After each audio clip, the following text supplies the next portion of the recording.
Evangelho segundo escreveu João, capítulo 4, verso 20. Quem achou, diga amém.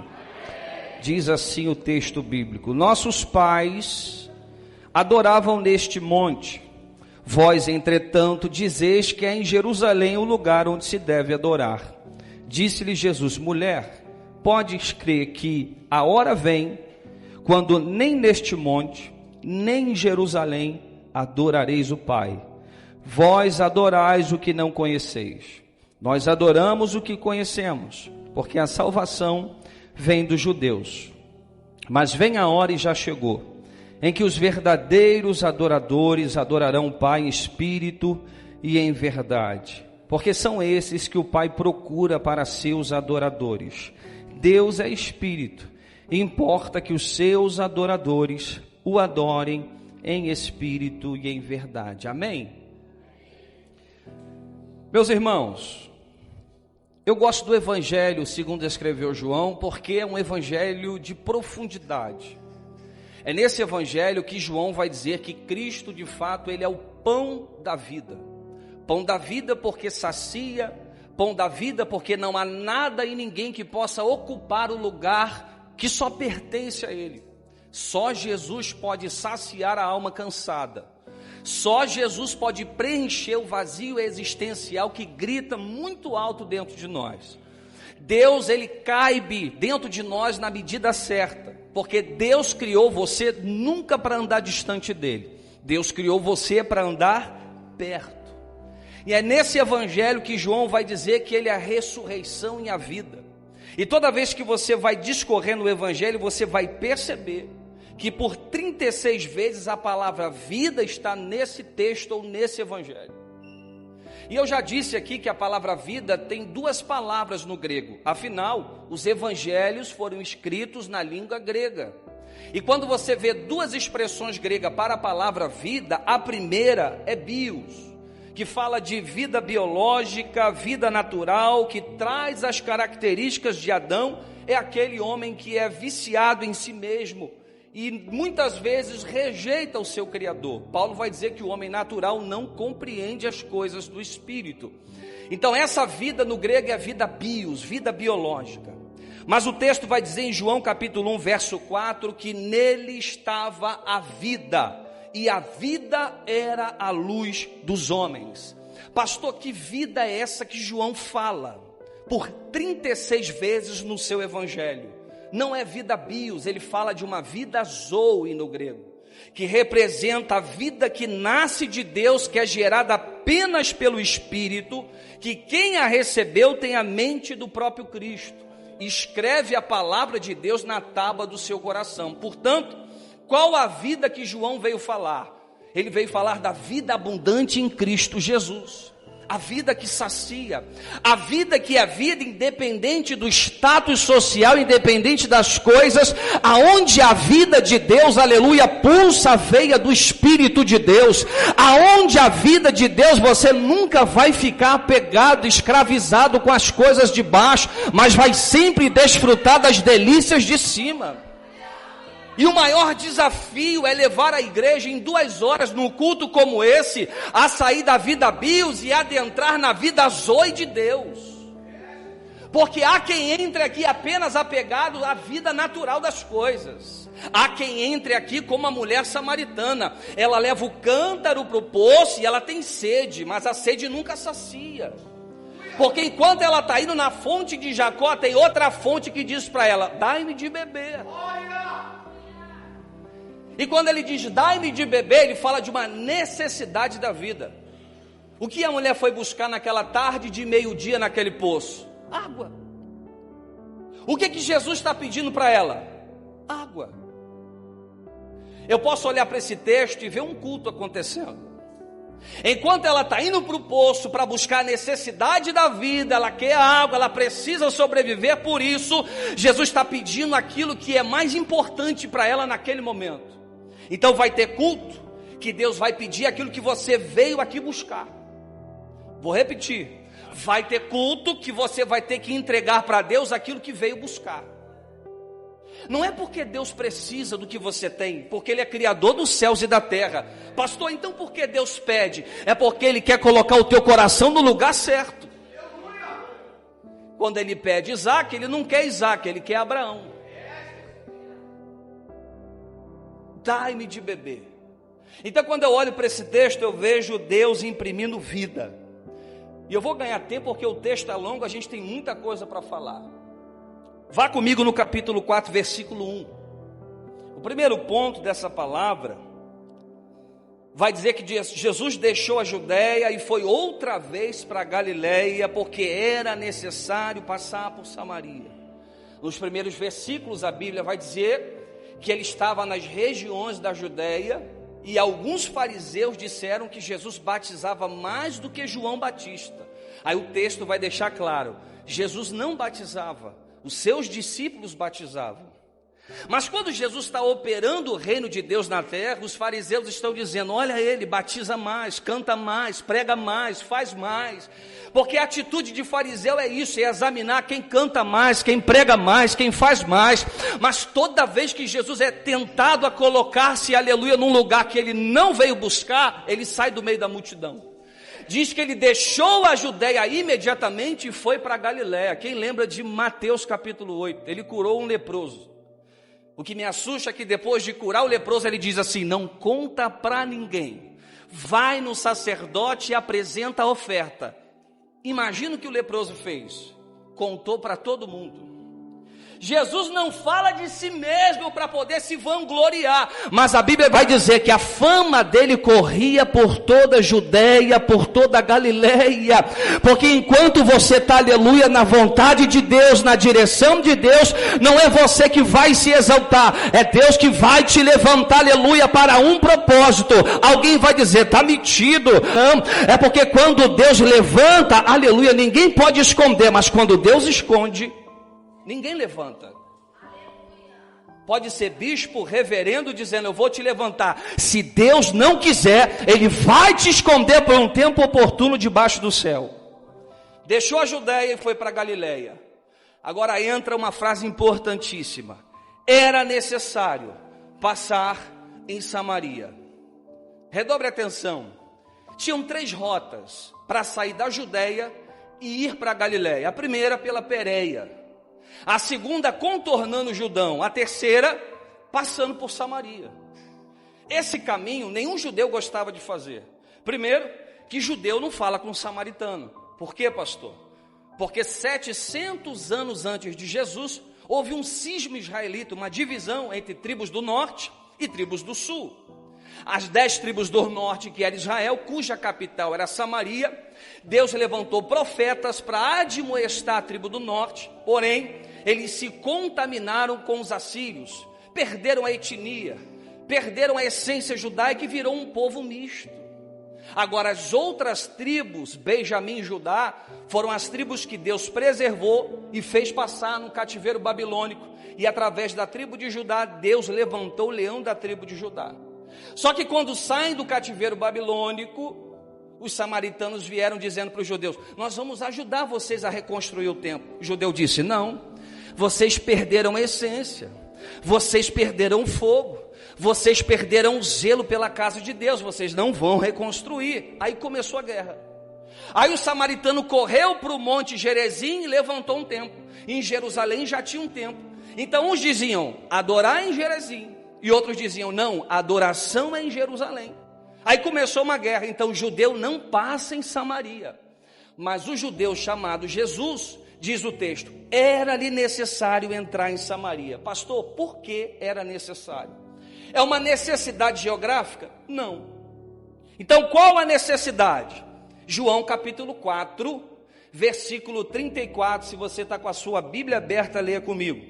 Jesus disse-lhe, a minha comida é fazer a vontade daquele que me enviou a realizar a sua obra. Está aí a resposta. Porque era necessário entrar em Samaria? Para cumprir o propósito, para viver a vontade de Deus. Está percebendo? Ele é judeu, poderia mudar a rota, mas às vezes entra na zona de conflito para viver a vontade de Deus.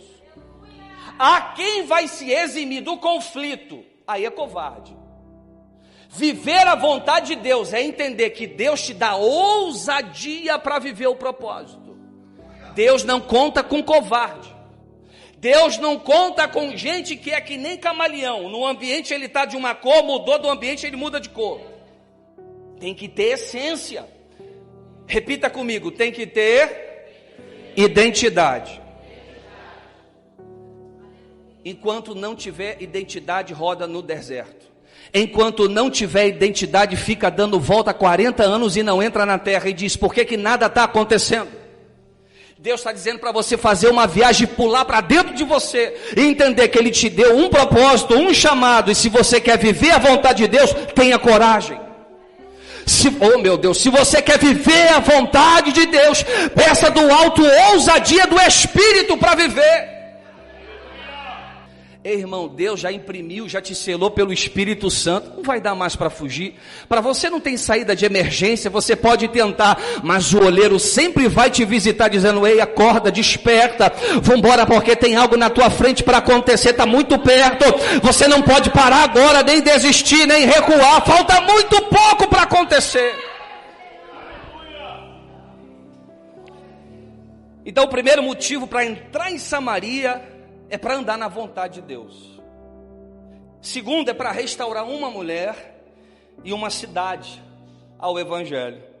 Leia comigo João 4, versículos 6 e 7. Estava ali a fonte de Jacó. Jesus, pois cansado do caminho, assentou-se assim junto a uma fonte. Era isso quase a hora sexta, ao meio-dia. Veio uma mulher de Samaria tirar água. Disse-lhe Jesus, dai-me de beber. Primeiro ponto, antes de entrar no dai-me de beber, o texto diz que ele estava cansado. E eu disse isso aqui a última vez. Quem nunca cantou sem querer cantar? Quem nunca pregou sem querer pregar? Quem nunca foi evangelizar sem querer ir evangelizar? Qual o nome disso? Cansaço, fadiga. Cansar é humano. Faz parte da nossa estrutura. Todos vamos passar por momentos difíceis. Agora, o cansaço não pode paralisar os teus pés de andar. Porque o que anda chorando com a semente, vai voltar e colher com alegria. O segredo é, tá chorando, tá no processo, tá difícil, mas não para de ir para o alvo, de prosseguir, porque o cansaço vai bater a porta por um dia, mas o choro dura só uma noite. Deus vai virar o cativeiro e vai vir a alegria do Espírito. Eu profetizo, a alegria de Deus vai bater no teu quarto, na tua porta, tu vai virar para o lado, vai dormir e vai roncar. Porque a graça de Deus vai te alcançar nesses dias. Jeremias 31, verso 25, Deus diz assim, restaurarei o exausto e saciarei o enfraquecido. Tem água viva para Deus te entregar aqui hoje. Se você veio aqui, eu tenho certeza que você trouxe uma oferta a Deus. Porque a palavra culto, ela vem lá de Gênesis capítulo 2, verso 15. Diz que Deus plantou Adão no jardim para o cultivar. A palavra cultivar é de onde vem a raiz da palavra culto. Cultivar quer dizer trabalhar, servir. E culto no grego é latreia, quer dizer serviço, trabalho. Então prestar culto não é apenas levantar as mãos para o céu. Prestar culto é exercer o sacerdócio real diante de Cristo. Prestar culto é trazer a oferta para o altar. E qual é a oferta, pastor? Culto no Antigo Testamento, primeira aliança. Eu levo o cordeiro para o altar, imolo, Deus recebe o cheiro da oferta. Culto no Novo Testamento, Romanos 12, 1. Você é sacrifício vivo, santo e agradável. Esse é o culto racional. Então, se na primeira aliança você leva oferta, na segunda você é oferta diante do altar. E se você é oferta hoje, irmão, se lança diante de Deus e deixa Ele te curar. Aí Jesus fala, dai-me de beber. E eu disse que vai ter culto que Jesus vai pedir aquilo que você veio buscar. A pergunta a ser feita é, você tem coragem de entregar o que você mais precisa? Você tem coragem de entregar um sonho que você tem para Deus? Você tem coragem de entregar e escrever a carta e falar: Senhor, toma os meus planos, toma os meus sonhos, que seja feita a tua vontade aqui na terra como é feita aí no céu. Tem que ser homem para orar assim. Tem que ter coragem para dizer: Deus, que se cumpra a tua, não a minha. Sabe o que traz paz ao nosso coração? É que a vontade dele é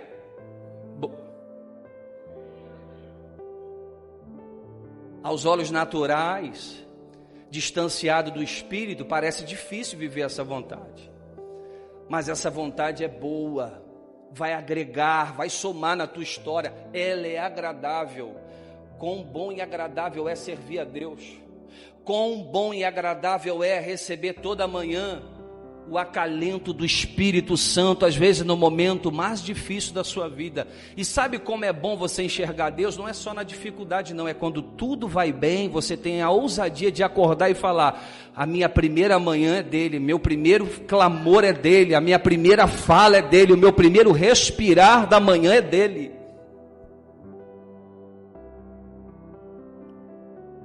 Provérbios 23, versículo 26, filho meu, dai-me o teu coração, e os teus olhos observem o meu mandamento. Você lembra de Ana? Diz que Ana tinha um sonho de ter filhos, porque Eucana subia todo ano para ofertar no templo junto com Penina e com Ana. Diz que Penina tinha filhos e passava à frente de Ana. Imagino que Ana vê o sonho dela passar na frente dela, e aquilo começa a trazer tristeza no coração, não porque ela deseja o que Penina tem, é porque ela tem um sonho. Enquanto ela está sonhando, ela está subindo ao templo para orar. E imagino que todo ano ela diz: Senhor, me dá um filho. Ela está indo cultuar e dizendo: Senhor, me dá um filho. Só que em algum momento dessa subida para adorar no templo em Siló, ela mudou a oração. E quando ela sobe, ela não ora mais: Deus, me dá um filho. Ela diz: Senhor, se tu me der um filho, eu vou entregar ele no altar. Está percebendo? Tem coisas que Deus vai pedir a você, que você veio buscar, mas tem que entregar. Deus só deu o filho para Ana quando ela mudou a oração de: Senhor, peraí, além de querer o filho, eu te entrego. Se o Senhor me der, alguém vai beber dessa água. Se o Senhor fizer, se o Senhor entregar na minha mão esse propósito, alguém vai beber desse propósito. Alguém vai viver isso também. Alguém vai comer das benécias que o Senhor vai depositar na minha vida. Alguém vai desfrutar, porque tudo que Deus faz sempre vai resvalar em alguém, sim ou não? Tiago vai dizer o quê? Pedis e pedis maus e não recebei. Porque pede para quê? Só para o seu próprio deleite. Quarto ponto, João 4, verso 10, leia comigo.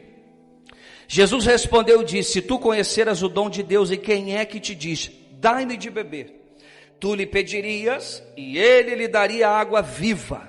Disse-lhe a mulher: Senhor, tu não tem com que tirar, o poço é fundo, onde pois tem a água viva? Imagine esse diálogo. Jesus, cansado da viagem, senta no poço, vem a samaritana, todo dia com cântaro na mão, todo dia vai para o mesmo poço, e o texto diz: ao meio-dia, nem pela manhã e nem à tarde. Possivelmente porque lá na frente o texto vai dizer: você teve 5 maridos e o que tu tem hoje não é teu marido. Ela não é muito quista na cidade, então todo dia ela vai para onde? Para o poço de Jacó. Aí Jesus está ali esperando ela chegar, e ele diz: dai-me de beber. E ela diz: como sendo tu judeu me pede a mim, que sou mulher samaritana? Tu não tem caneco na mão para pegar essa água, como tu vai me dar de beber? Ali na verdade Jesus quer ajustar o foco. Ele quer mudar, aleluia, as aspirações. Ele quer mudar a visão daquela mulher, porque todo dia a água de Jacó não sacia. O que é a água de Jacó? É o namoro. Ele não vai saciar. É o mundo, ele nunca vai saciar. É essa porta de emprego que você está orando para Deus abrir, isso traz alegria ao coração, mas não sacia. É a faculdade que você quer entrar, isso é muito bom, mas não sacia. A única coisa que sacia é quando Jesus te der água viva. É quando ele fizer uma fonte jorrar do seu coração. Então o culto dela se resume ao quê? Ao poço de Jacó. A água natural mas Jesus quer entregar uma fonte de água viva para ela. O que você veio buscar hoje? Água de Jacó ou água viva? O que te fez levantar hoje, botar a roupa e entrar dentro desse culto? Formalismo? Liturgia? Rotina? Porque você é obreiro? Porque o pastor vai perguntar porque você não veio? O que motivou você a entrar aqui hoje? O que fez você sair de casa, se não for a necessidade de falar: Senhor, dai-me de beber da fonte da vida, Senhor, sacia minha alma, que está, aleluia, cheia de tremores e terrores, quero beber da tua água, eu quero ser saciado, começa a lavar a minha vida pela água limpa, porque tu és o lavandeiro, e hoje Jesus quer lavar a tua vestimenta, porque Ele é lavandeiro por excelência. Oh, aleluia! Tem muita gente presa no cântaro. Tem muita gente presa na fonte de Jacó. Mas toda vez que eu venho para beber na fonte, sempre tem uma zona de conflito que ele tem que entrar. Porque enquanto ela está naquela fonte, Jesus fala para ela assim: se eu te der essa água, tu nunca mais vai ter sede. Sabe o que ela responde? Senhor, aonde está essa água? Dai-me dessa água. Aí ele entra na Samaria dela. Ele entra na zona de conflito dela. E qual é a zona de conflito? Vai buscar teu marido. Essa é a parte do culto que ninguém gosta. Enquanto ele está falando que vai dar de beber, que vai entregar água viva, a gente celebra. Mas tem um momento do culto que dura 2 horas, que ele vai querer entrar na tua Samaria. E quando ele entrar na tua Samaria, ele vai dizer: vai buscar o marido. Senhor, não tenho. Aí ele diz: disseste com verdade, o que você tem hoje não é teu marido. Então Jesus nunca vai te dar da fonte se não houver arrependimento. Jesus nunca vai saciar a alma se não houver entrega, porque culto é entrega. Você lembra de Abraão? Subiu Moriá para levar Isaac e disse o que para os moços? Ficai aqui, enquanto eu vou subir e adorar, depois retornaremos. Ele está dizendo que o ato de levar a oferta é a adoração. Então a adoração, antes de levantar as mãos, é o ato de ofertar a vida diante do altar. Deus não está buscando adoração, Ele está buscando o adorador. Por trás das mãos que se levantam tem a santidade de quem levanta as mãos. Por trás de quem canta o nome do Senhor tem a santidade de quem eleva, aleluia, o seu cântico a Deus.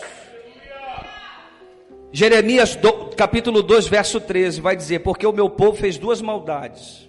A mim me deixaram manancial de águas vivas, e cavaram cisternas rotas que não retêm.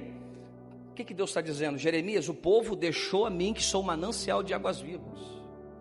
A gente está vivendo um tempo que as pessoas estão deixando a água viva que sacia e troca o Senhor por uma cisterna rota. O que é cisterna rota na Bíblia? Cisterna rachada, não retém água. Está percebendo? Muita gente está trocando o eterno pelo passageiro. Muita gente está tocando a eternidade por aquilo que é efêmero. Irmão, você pode perder tudo nessa terra, mas não perca o coração. Não perca o desejo de adorar e de buscar Deus. Não perca o desejo de entrar aqui e tocar a orla e o manto de Jesus toda vez que você passar por essas portas. 5º ponto, João capítulo 4, verso 15. Leia comigo. Disse-lhe a mulher: Senhor, dai-me de beber dessa água para que não tenha mais sede, não venha aqui tirá-la. Jesus fala: vai, chama teu marido. Provérbios 28, 13. O que encobre as suas transgressões nunca prosperará, mas o que confessa e deixa alcança misericórdia. Para mudar de nível é preciso abandonar velhas práticas. Você nunca vai mudar de nível se não abandonar o que Jesus está mandando você abandonar. Você pode vir à igreja o ano todo, isso não vai mudar a sua vida. O que muda a vida é vir para a igreja e tomar decisões. Deus chama a gente para tomar decisões. Se decisões não forem tomadas, você está se enganando, não cultuando. Cultuar é culto verdadeiro. Ele busca os verdadeiros adoradores que adoram em espírito e em... Então não dá para ficar se enganando, entrando e saindo, e a vida não está mudando, tem alguma coisa errada. Se você está entrando e saindo por alguns anos e não está acontecendo nada, comece a investigar o motivo desse culto. Comece a examinar e falar: eu preciso me arrepender. Porque quando Jesus começou a escavar a sujeira do coração dela, dizendo: vai buscar o marido, ela diz assim: Senhor, não tenho. Tu disse bem, não tem marido. Aí o que ela fala depois disso? Olha só, tem uma questão. O judeu está dizendo que ia adorar em Jerusalém, o samaritano está dizendo que ia adorar em Gerezim. De pronto e imediato, quando Jesus acessa a Samaria dela, o ponto, aleluia, de interrogação para Deus mudar a vida, para que ela pudesse se arrepender, ela diz: ok, mas aonde eu vou, Gerezim ou Jerusalém? Aonde é o lugar que eu posso depositar a minha vida, a minha alma, para receber o perdão de Deus? Porque samaritano está dizendo: é aqui que eu levo a oferta, e judeu está dizendo: é em Jerusalém que você vai levar a oferta. Só que Jesus vai dizer: Deus mudou de endereço. Ele não está confinado em Gerezim, nem tampouco em Jerusalém. Aonde é o novo endereço de Deus, pastor? 1 Coríntios capítulo 3, versículo 16, Paulo vai dizer: não sabeis vós que sois templo de Deus e que o Espírito de Deus habita em vós? O novo endereço que Deus escolheu fazer morada, habitação, lançar a arca da aliança, a presença abundante dele, o cavode, aleluia, é você. Você é o templo de adoração, a presença de Deus. Você carrega o fogo do altar. Você é a tampa do propiciatório onde Deus descia para receber a oferta. Você é o templo de habitação do Espírito Santo. Cuide do templo. Cuide do corpo. Cuide da mente. Cuide da alma. Porque tem gente que desvaloriza o corpo e só cuida do espírito. Faça academia, se exercite, coma bem, mude hábitos nocivos para a sua saúde. Ninguém fala isso. Se você é templo do Espírito Santo, está comendo desenfreadamente, Deus está dizendo: muda isso. Sabe por quê? Deus quer te dar mais vida para você, aleluia, fazer que nem Paulo. Ele diz: eu quero morrer e estar com Cristo. Mas se ficar aqui, me der fruto, eu não quero ir, eu quero ficar. Então, para ficar, muda a rota, muda a rotina. A gente tem que fazer isso. Tem algumas igrejas que eu visitei, algumas heresias eu ouvi de altar, e muitas heresias. Mas eu fui em lugares que era proibido se exercitar. Era proibido cuidar do templo e andar assim, ó. Não podia andar assim. Isso é aprisionamento religioso. É que você está aqui adorando. E eu fiquei aqui por 15 anos fazendo isso. Mas quando eu saí daqui, eu comecei a andar por muitos lugares por lá, e eu percebi que tem muita heresia sendo pregada do altar. Cuide de você, cuide das suas emoções, cuide do seu psicológico, cuide da sua saúde. Você precisa estar bem para servir. Você precisa estar bem para ser canal de Deus para a vida de alguém. Você precisa estar bem para abrir a boca e Deus te usar. Aleluia, você pode ter a vontade, mas se o coração não estiver bem, você não consegue. Então bate no ombro do seu irmão e diga assim: você precisa estar bem. João 4:23, mas a hora vem, e agora é, em que os verdadeiros adoradores adorarão o Pai em espírito e em verdade. Porque o Pai procura. Isso aqui que é interessante. Deus é onisciente, onipresente, onipotente. Mas diz a Bíblia que Ele procura os verdadeiros adoradores.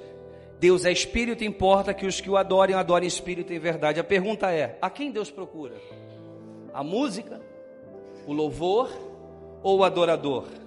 Salmo 101, verso 6. Os meus olhos procurarão os fiéis da terra, diz o Senhor, para que estejam comigo, e o que anda num caminho reto, esse me servirá. Quando Deus se inclina do céu, não é para ouvir o teu arranjo de guitarra, não é para ouvir o quanto você é afinado quando canta.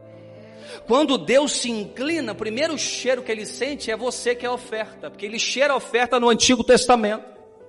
E quando Deus está procurando os fiéis da terra, eu lembrei de John Wesley: dai-me 100 homens, fiéis a Deus, que não temam a nada, a não ser o pecado, e eu abalarei o mundo. Sabe quem Deus está procurando? É gente que está em guerra contra o pecado. Sabe quem Deus está procurando? São os fiéis da terra, porque esses, Deus vai promover um avivamento, fidelidade a Deus, santidade ao Senhor. Agora a pergunta é, pastor, o que é adorar? Eu vou falar sobre adoração e louvor, qual a diferença entre eles? Primeiro, a palavra adorar no hebraico é a palavra avodar, cuja sua raiz é avod, que quer dizer serviço, trabalho ou servir. Como eu disse, em Gênesis capítulo 2:15, Adão cultivava o solo. A etimologia da palavra culto é a palavra cultivar, ou seja, cultuar é trabalhar para Deus. Cultuar é exercer o ofício para Deus. Romanos 12:1 eu disse, você é oferta viva, santa e agradável. Abraão sobe, e a conotação de adoração para Abraão é levar o filho que foi pedido diante do altar. E então ele está dizendo, o meu serviço de ofertar a Deus é adoração. Adoração no grego é a palavra proskunel, que significa prostrar-se como sinal de reverência. Agora, qual a diferença de adoração e de louvor? A palavra louvor no grego é elogiar, aplaudir e bendizer. Escute esse texto, 1 Crônicas 16:9. Cantem a ele, sim, cantem louvores a ele, falem a todos de suas maravilhas. O que é louvar? É cantar a palavra. A Bíblia diz que quando, no final da Páscoa, Jesus celebra com os apóstolos, diz Mateus capítulo 26, verso 30, e tendo cantado um hino, saíram ao Monte das Oliveiras. A pergunta é, que hino Jesus cantou? Salmo 113 até o Salmo 118, que era o Halel judaico, que era o louvor judaico. Então, qual era o louvor que saía da boca de todo judeu? A palavra. Louvar é cantar a palavra, louvar é elogiar os feitos de Deus, o que Ele fez. O que diz o Salmo 114? Diz que Deus os livrou na passagem do Mar Vermelho. Então, tudo aquilo que você ouve que não canta a palavra é música, não é louvor. Então louvor é elogiar os feitos, as maravilhas, a bondade, a longanimidade de tudo que Deus fez por você, em você e através de você. Agora, adoração não se resume a adorar pelo que Ele fez, mas pelo que Ele é. O que significa adorar a Deus em espírito e em verdade? A pergunta é, o que é adorar em espírito e em verdade? Primeiro, adorar em espírito, repita comigo, é proclamar, imergir e andar no espírito. Adorar em espírito, 1 Coríntios 12:3. Ninguém pode dizer que Jesus é Senhor senão pelo Espírito Santo. Adorar em espírito primeiro é ser convencido do pecado, justiça e juízo. E com isso, proclamar que Cristo é Senhor. Segundo, adorar em espírito é imergir, mergulhar, afundar no espírito, entrar nos oceanos mais profundos do espírito.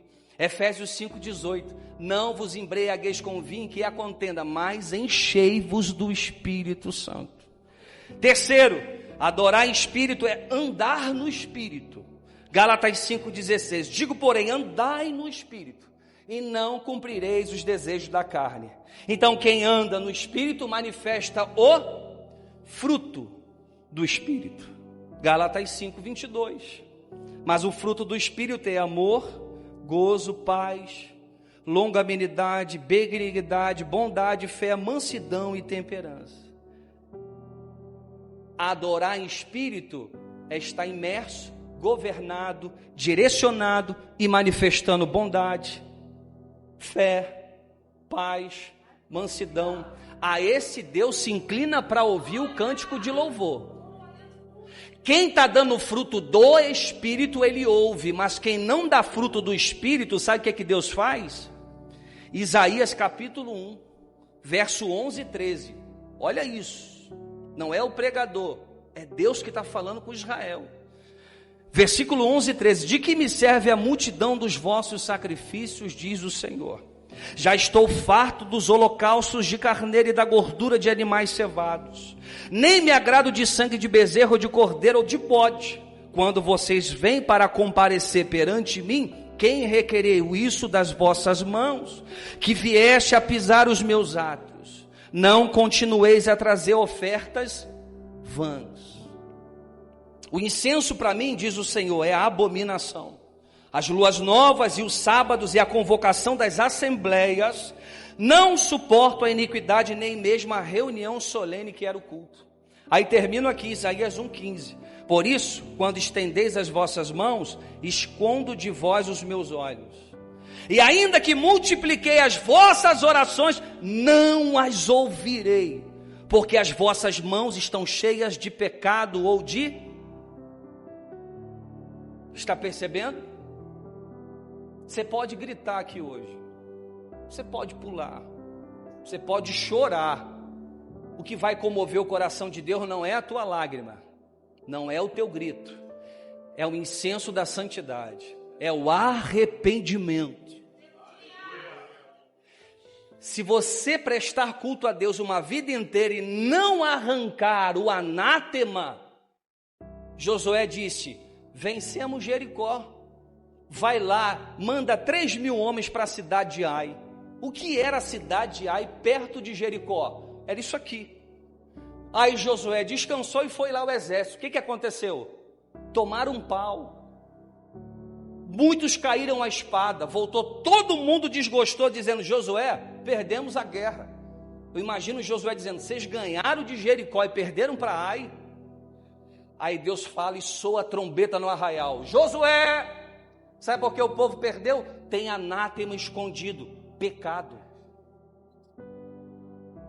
Aí foram ver, Acã escondeu a capa babilônica dentro da tenda. Se você não romper laços, se você não romper com o pecado, se você não romper com os velhos vícios, se você não romper com velhas atitudes, se você não romper com aquilo que os teus olhos estão vendo e está comprometendo o teu coração, você vai dar culto de tolo uma vida inteira e nunca vai ser em espírito e em verdade. Deus não vai receber e a vida não vai mudar. Então Deus me mandou, aleluia, vim aqui dizer, chegou a hora de mudar. Chegou a hora de entrar na terra. Deus não quer que você fique rodando 40 anos num deserto. Pastor, o que é adorar então em verdade? Adorar em espírito eu já sei. Agora em verdade. Adorar em verdade é uma adoração que tem fundamento na palavra. Olha o que ele diz em João 4:22 para a mulher samaritana. Vocês samaritanos sabem muito pouco a respeito daquele a quem adoram. Olha isso que Jesus está falando para ela. Vocês sabem muito pouco a respeito daquele a quem adoram. Você gravou isso aí no teu espírito? Aí ele diz, nós adoramos com conhecimento, pois a salvação vem dos judeus. Sabe por que Jesus fala isso para ela? Primeiro, porque os samaritanos só ficam com a primeira revelação.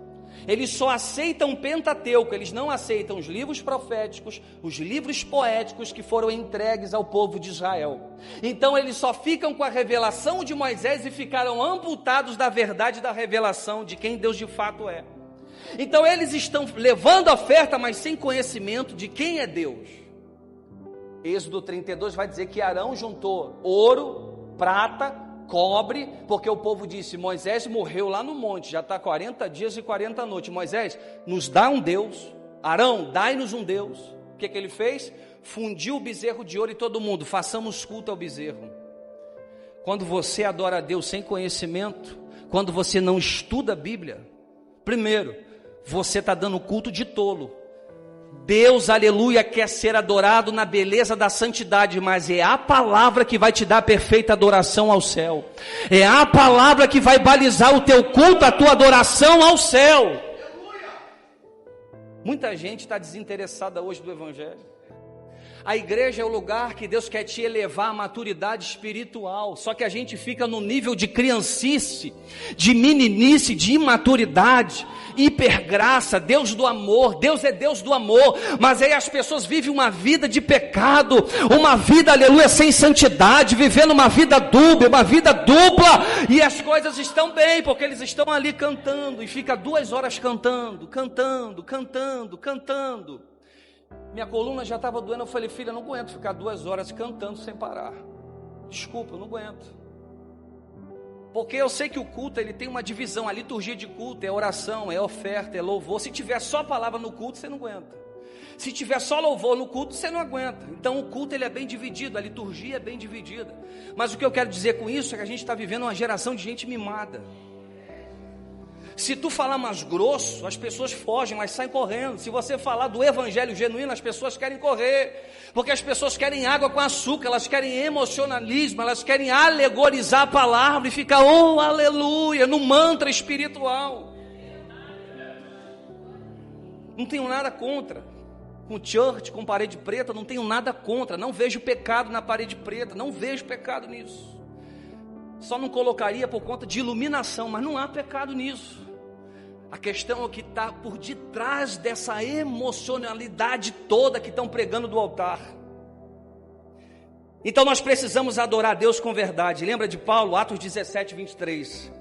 Diz que Paulo diz assim o texto: porque passando eu, vendo os vossos santuários, achei também um altar que estava escrito ao Deus desconhecido.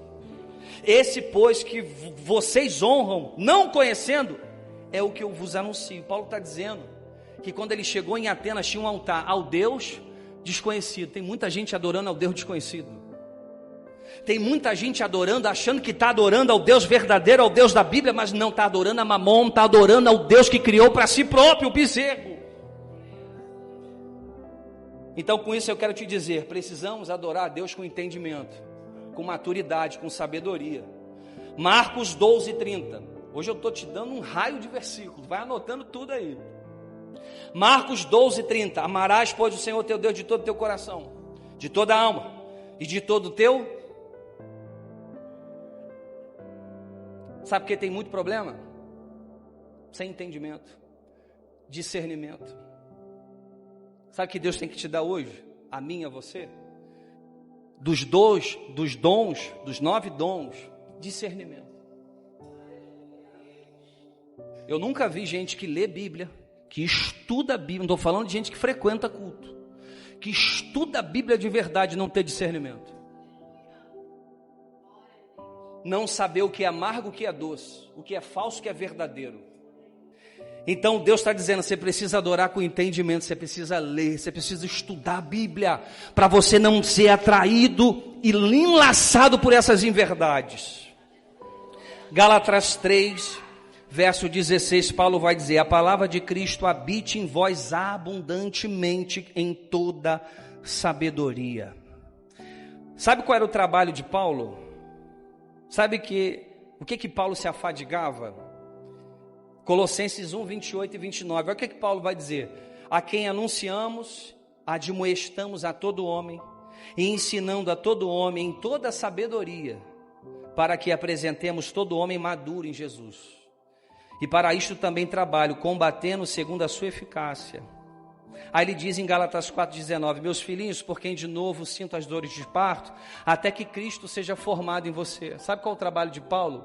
Pregar, se gastar em ensinar, até que a igreja fosse completamente madura para discernir. Ele diz, eu luto por vocês, meus filhinhos, até que Cristo seja formado em você. Até que alguém olhe para você e diz, eu vejo Jesus, eu vejo Cristo na sua história, eu vejo Jesus na sua vida. Então, a gente tem que ensinar. Terminou de ensinar, começa a ensinar de novo. Porque a gente vive um tempo de apostasia.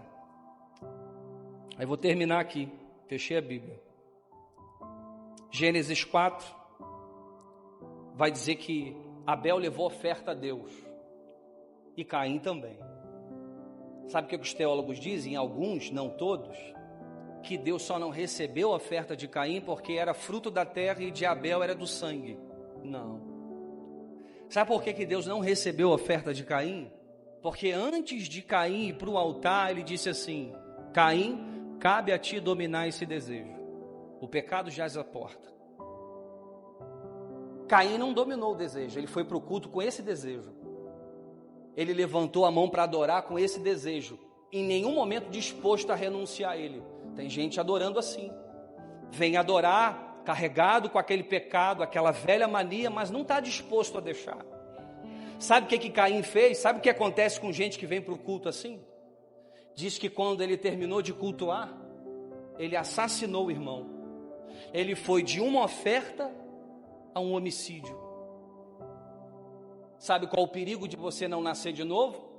Você vai ficar nos bastidores matando os soldados de Cristo. Você vai ficar nos bastidores, ao invés de edificar, você vai matando um por um. A Bíblia diz que dentro da mesma igreja está joio e trigo. O trigo fica, o joio também. Qual é o meu desafio? Continuar sendo trigo e não ser deformado pelo joio. Qual é o meu desafio? Ter discernimento que quem está do meu lado é trigo e quem está também pode ser joio. E quem é o joio? É quem está vindo ofertar sem entendimento, sem conhecimento de Deus, não nasceu de novo, está levantando a mão que nem você. Não tem o discernimento, digo, é espiritual, está cantando, está falando em língua, está sapateando. É porque você é um homem natural. Se você nascer de novo e orar e jejuar, Deus vai falar, olha de novo.